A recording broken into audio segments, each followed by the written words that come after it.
All right, so I'm Katie and my partner's Arwen, and we analyzed To One Coming North, written by Claude McKay in 1922. He was born in Jamaica in 1889 and later moved to America in 1912, specifically South Carolina.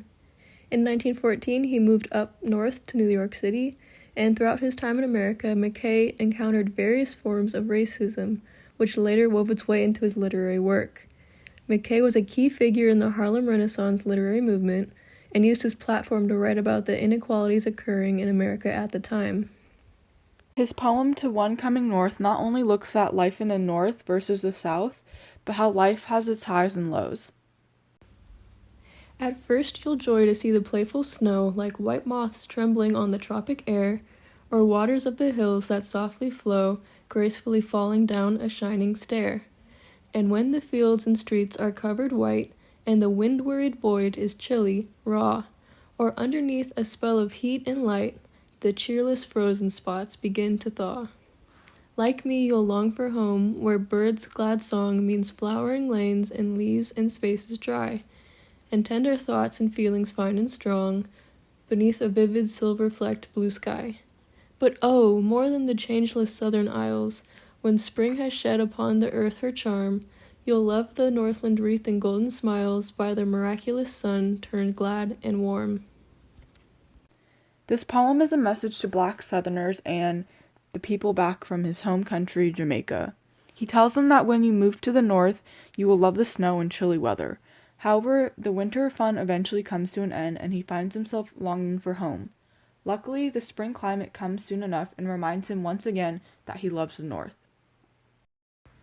To One Coming North shows that even though the South wasn't the best place for Black Americans to live, he still misses some aspects of it. It also reminds him that being in the North is something to be grateful for, and the time spent there is better than the time he spent in the South. This poem has 4 quatrains, meaning there are 4 stanzas with 4 lines each, and it follows an ABAB, CD EFEF, GH rhyme scheme. Each rhyme is an exact rhyme. Enjambment can also be found throughout most of the poem, as many of the lines have no end stops. Instead, the sentences and phrases continue into the next lines. Throughout the poem, McKay makes use of various literary devices, especially imagery, which is used to describe what it's like in the North and South. For example, McKay writes, "The fields and streets are covered white," to tell what one might see in the North, and "beneath a vivid, silver-flecked blue sky," to describe the beautiful sky in the South. Again, these are just 2 examples of imagery that can be found in the poem. McKay also uses a simile in the first 2 lines, which read, "At first you'll joy to see the playful snow, like white moths trembling on the tropic air." This is another way he helps readers understand what the North is like at first glance.